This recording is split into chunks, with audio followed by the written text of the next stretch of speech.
Pak Didin, tentu ini kan upaya yang bareng dijalankan meningkatkan kompetensi, tapi mungkin teknologi yang bisa dilakukan untuk mencegah maraknya judi online itu juga harus jalan bareng-bareng. Tapi kan skill manusia kembali ujung-ujungnya jadi yang utama kan. Kalau ada alat tapi skill manusia nggak mampu ya lumpuh juga begitu. Jalan tengahnya ada nggak?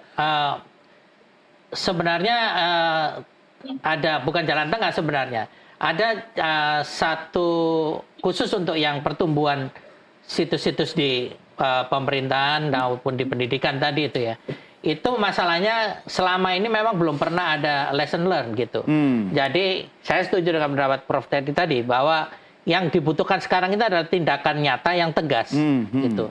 Tidak ada satupun dari pimpinan situs-situs pemerintah dan pendidikan tadi yang dikenakan sanksi.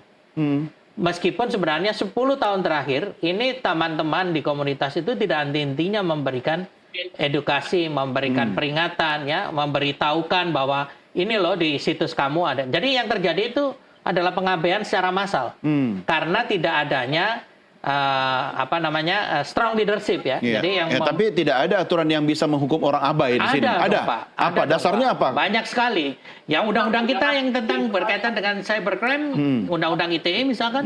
Apalagi kalau dia pejabat publik misalnya ya, dia harus aware soal itu ya. Bisa itu dikenakan gitu. Karena bisa dianggap memfasilitasi pertumbuhan ini tadi kalau dia mengabaikannya. Atau mungkin dia abai karena dia tidak paham, apalagi hal-hal teknikal soal itu. Ya gimana mau kasih respons?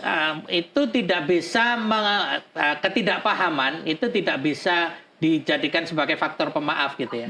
Untuk kita bersikap permisif. Ya. Karena kalau baru kemarin nggak masalah. Ini udah 10 tahun. Udah lebih dari 1 dekade. Ya, kalau masih tetap seperti ini, tadi sudah saya sampaikan, kita memantau pertumbuhan ini, dan itu selalu di peringkat atas. Dan tidak hanya ini loh, sebenarnya. Jadi situs judi ini hanya satu dari sekian banyak pengabaian. Yang lainnya apa? Contohnya, kebocoran data. Ya, ini juga akibat hal yang sama. Karena tidak ada perhatian tadi, tidak ada tindakan tegas, dan setiap terjadi insiden itu tidak ada yang dihukum. Ya, Anda harusnya kan jangan cuma ngomong di acara show kayak begini. Kasih tahu ke Bang Usman, ke Kominfo, apa yang sudah dilakukan oleh komunitas, oleh misalnya Pak Didin dan teman-temannya. Gitu dong. Jadi kita sama-sama gitu loh. Jadi kami dulu juga pernah berada di kementerian ya. Jadi di Kominfo pada waktu itu. Kita memberikan usulan-usulan itu. Dan kembali lagi ya bahwa penindakan terhadap atau tindakan tegas ya, kepada para pimpinan lembaga ini ya bukan wewenang Kominfo gitu untuk melakukan ini, tapi ada otoritas yang lebih tinggi. Kalau misalkan ini anggota kabinet ya tentu presiden. Kalau itu ada di institusi lain mestinya kementerian di tadi yang ACID ya itu Kementerian Pendidikan. Ya.